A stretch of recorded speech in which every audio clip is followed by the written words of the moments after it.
राधे राधे। राधे राधे राधे राधे, जय हो, राधे राधे राधे गोविंद, जय श्री कृष्णा। अब मेरी बहू आ गई है, कल आई है, बहुत थकी हुई है लेकिन फिर भी सेवा कर रही है मेरी। और कल रात में ही मेरी तबीयत ज़्यादा बिगड़ गई थी, मुझे जुकाम हो गया था, मैंने ठंडा ज़्यादा खा लिया था और कल रात में तेल लगाया था, आज बाल धुल दिए, आज फिर से कंघी करवा रही हूँ, कल रात में भी करवाई थी। और हाँ, तो अब ऐसा है, तो अब सेवा तो मेरी हो ही रही है, तो मैंने सोचा आप लोगों से तब तक बातें कर लूँ, तो आपको अपनी बचपन की कुछ स्टोरी सुनाती हूँ। मेरे घर में गैया पली हुई थी और मैंने अपनी गैया का नाम श्यामा रखा था। और आप लोग तो जानते हैं पुराने समय में जब गांव में लोग गैया पालते थे तो गैया घर में नहीं रहती थी, उनको खाने के लिए, चरने के लिए, चराने के लिए वो बहुत सारे यादव लोग होते थे जो ये इस कार्य को करते थे।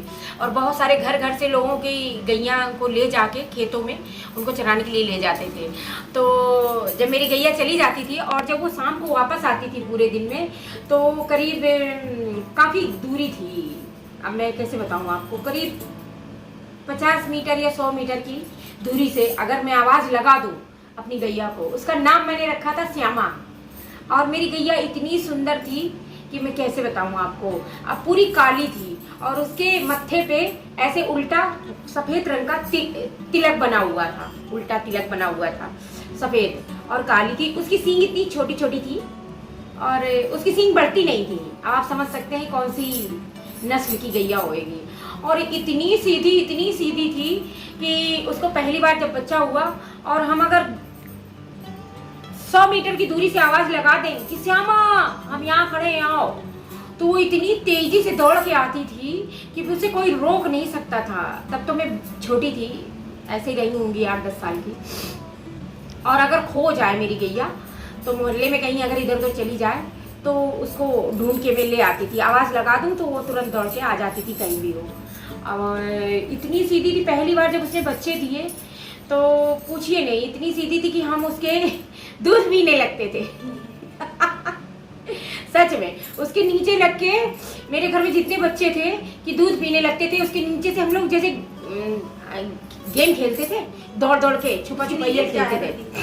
हाँ, तो जैसे छूने वाला छुआ छुआइया खेलते थे, तो उसके नीचे से हम लोग दौड़ दौड़ के भाग जाते थे और एक दूसरे को छू नहीं पाते थे। इतनी सीधी थी कि मैं क्या बताऊँ आपको। अब एक स्टोरी और बताती हूँ। ऐसी थी मेरी गैया, और वो गैया हमने बहुत छोटी थी, मैंने अपने गुल्लक में 450 रुपये इकट्ठा किए थे, तब मेरे पिताजी ने उस गैया को खरीदा था। मैं स्कूल चली गई थी और मेरे पिताजी के पास पैसे नहीं थे, तो मेरी अम्मा ने कहा एक गैया ले लो, हमारे घर में बहुत गरीबी है तो कुछ गरीबी दूर हो जाएगी, गैया की सेवा करेंगे तो पुण्य मिलेगा। तो हलवाई का काम होता था, तब मेरे पिताजी के पास इतना पैसा नहीं था और मेरी दाई भी थी, काफ़ी गरीबी थी उस समय, और किसी तरीके से दाल रोटी हम लोगों की चलती थी। तो मेरे पिताजी ने क्या किया, मेरी अम्मा ने कहा ऐसा करो बिमला की गुल्लक निकालो, उसमें कुछ पैसे पड़े होंगे, उसी से गैया ले लो। तो गुल्लक को फोड़े तो 450 रुपये निकले उस गुल्लक में।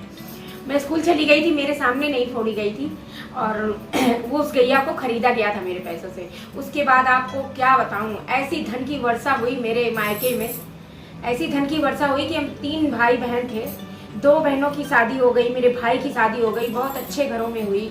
और एकदम से पूछिए नहीं, पूरे गांव में, कस्बे में डंका बज गया और 5 मंजिल मकान खड़ा हो गया मेरा। और धन तो पानी की तरीके लक्ष्मी जी की कृपा हुई। और लोग वहाँ के कहने लगे कि मेरे पिताजी का नाम लक्ष्मी प्रसाद था, तो लोग कहते थे, अरे दूध वाले के नाम से भी लोग जानते थे, समोसा वाले, दूध वाले, इस नाम से पुकारे जाते थे मेरे पिताजी। तो काफ़ी नाम बहुत था मेरे पिताजी का। तो कहते थे कि लोग, अरे वो दूध वाले हैं लक्ष्मी प्रसाद, उनके यहाँ भैया पता नहीं कहाँ से, इनके यहाँ तो हंडा निकला है, घड़ा निकला है, घड़ा सोने का। मकान बना था, खुदाई उदाई हुई थी, तो सब लोगों के दिमाग में ये था। तो मेन रोड पे मकान था, तो इस वजह से पर्दा वर्दा लगा के, क्योंकि वहाँ पे नगर निगम वाले बनाने नहीं देते थे, तो इस तरीके से मकान खड़ा किया गया था। इधर हलवाई का काम भी चलता था, धंधा भी नहीं बंद हो, मकान भी बन जाए। तो लोगों को लगा कि पर्दा वर्दा लगा के काम हो रहा है इनके यहाँ, कुछ दौलत निकल आई है। और वहाँ तो हम बचपन से अपने घर में रहे, हमको पता नहीं होगा कि दौलत निकली कि नहीं निकली।